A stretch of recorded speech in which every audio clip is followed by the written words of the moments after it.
Bismillahirrahmanirrahim. Assalamualaikum warahmatullahi wabarakatuh.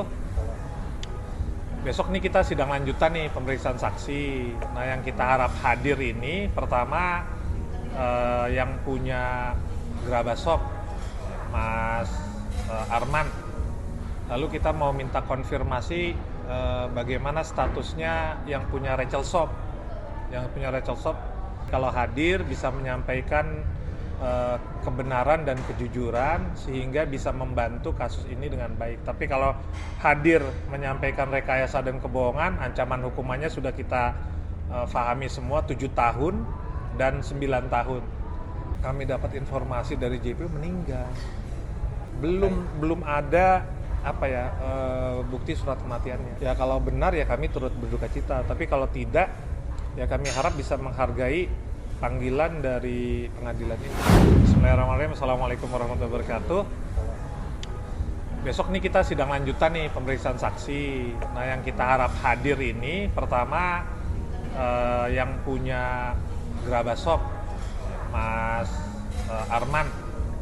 Lalu kita mau minta konfirmasi bagaimana statusnya yang punya Rachel Shop. Yang punya Rachel Shop Saudara Suyanto katanya kemarin dapat informasi ada berita duka cita. Nah, ini yang kita mau konfirmasi juga kepada JPU apakah benar-benar berita duka cita tersebut. Kalau memang duka cita kami juga menyampaikan bela sungkawa. Tapi kalau tidak ya kami mohon dibantu dihadirkan karena kesaksian dua pihak ini kesaksian yang sangat dinanti-nanti. Kenapa? Karena barang tersebut yang dituduhkan ke Dr. Richard kan ada 3 ya, yang WT, DNA Salmon, sama yang satu lagi itu yang Miss V. Kalau Miss V tidak ada dalam dakwaan, jadi kami tidak terlalu concern. Yang 2 ini ada dalam dakwaan, dan 2 ini pemiliknya kami tunggu untuk hadir. Seperti itu.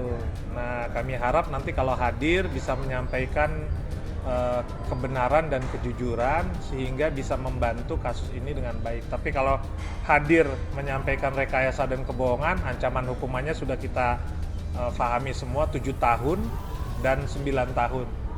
Seperti itu. Lalu kami juga menanti kehadiran para pihak dari ahli, terutama dari ahli-ahli BPOM. Kami sangat menantikan juga ahli-ahli lainnya untuk bisa mendudukan perkara ini sebagaimana mestinya. Karena ahli BPOM ini berdasarkan peraturan BPOM, masalah penandaan, masalah promosi, ini semuanya administratif. Jadi bukan kata saya, tapi kata peraturan BPOM. Harusnya kan kalau orang BPOM itu berpatok pada aturan BPOM sendiri. Semua permasalahan itu di BPOM itu penyelesaiannya administratif. Nah, makanya ini kami akan mau tanya kenapa kok masuknya malah ke pidana. Kenapa ahli BPOM tidak mengikuti apa yang seharusnya begitu dengan aturan-aturan BPOM yang sudah kami baca.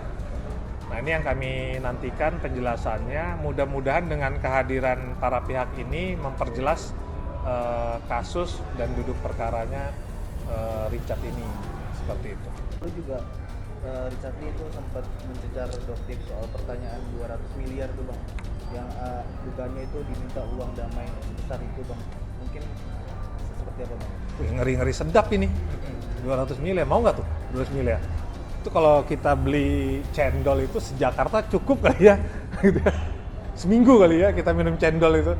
Nah, itu fakta persidangan ya, jadi kami juga baru dengar. Jadi Dr. Richard ini nggak pernah cerita nih, gitu. Tiba-tiba beliau sampaikan di depan persidangan bahwa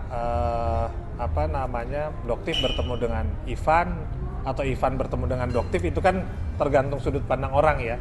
Nah, katanya ada permintaan 200 miliar, begitu yang didengar. Terus setelah itu Doktif bilang 250 miliar itu merupakan kerugian masyarakat, gitu kan. Jadi ini kok nilainya jadi mirip-mirip nih, 250 miliar.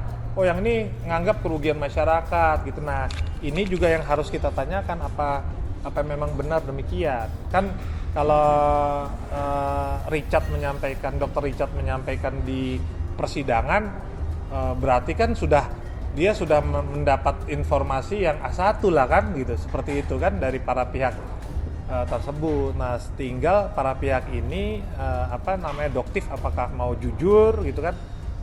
Bang, ada rencana sedikit buat balik ngadirin Bang Densus sendiri Bang sebagai saksi mungkin ke depan Bang? Belum.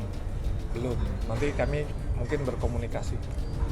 Pak, untuk Rachel Shop sendiri saksinya seperti apa? Ada Nah, Rachel Shop katanya itu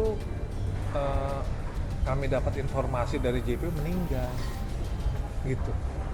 Makanya, diterima. Tidak dikonfirmasi mungkin. nah belum ada bukti surat kematiannya. Makanya tadi kami bilang tolong kalau rekan-rekan bisa lihat, tolong dicek apakah iya atau tidak. Ya kalau benar ya kami turut berduka cita. Tapi kalau tidak, ya kami harap bisa menghargai panggilan dari pengadilan ini.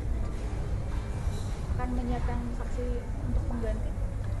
Nggak bisa. Kalau Rachel Shop itu dia hanya satu ownernya tersebut. Gitu, ownernya itu Pak Suyanto ya, saudara Suyanto. Gimana klaim Doktif sendiri bisa menyatakan kalau Dr. Richard Lee itu pemilik dari dua ponsel tersebut? Nah, saya pikir mungkin dia salah waktu itu. Dia mengira semua online shop punya Dr. Richard. Makanya dia bilang di BAP-nya bahwa ini milik Dr. Richard, dan di BAP keduanya dinyatakan juga demikian, tidak ada perubahan. Berarti kan sangat yakin gitu kan. Nah, tapi ketika diselidiki lebih lanjut ternyata bukan punya Dr. Richard begitu. Nah, kami harap nih sidang besok ini bisa menghadirkan saksi-saksi juga yang sangat krusial ya, yang bisa nanti memperjelas perkara ini sehingga semakin terang benderang, yang benar semakin terlihat, yang rekayasa dan kebohongan bisa diungkap di persidangan begitu. Tapi sementara Bapak mungkin belum merasa adanya kejanggalan prosedur dalam perjalanan kasus hukum ini. Jadi gini, kalau dari majelis sudah sangat istimewa, punya profesionalisme yang baik. Dari JPU juga istimewa, punya profesionalisme yang baik. Dari penyidik pun istimewa, punya profesionalisme. Cuma input yang diberikan kepada penyidik dari pelapor inilah yang bermasalah. Jadi tanggalnya kan bukan salah penyidiknya. Kalau penyidik disampaikan tanggal 12, ternyata buktinya ini, ternyata buktinya salah. Kan yang salah pelapornya. Penyidiknya sudah baik, jaksanya sudah baik, hakimnya sudah sangat baik gitu. Nah, yang kami bongkar ini dari para pelapornya. Kan saksinya saksi pelapor. Gak sempat baca? Dengerin aja. Klik icon text to speech, gak pakai ribet di okezone.com.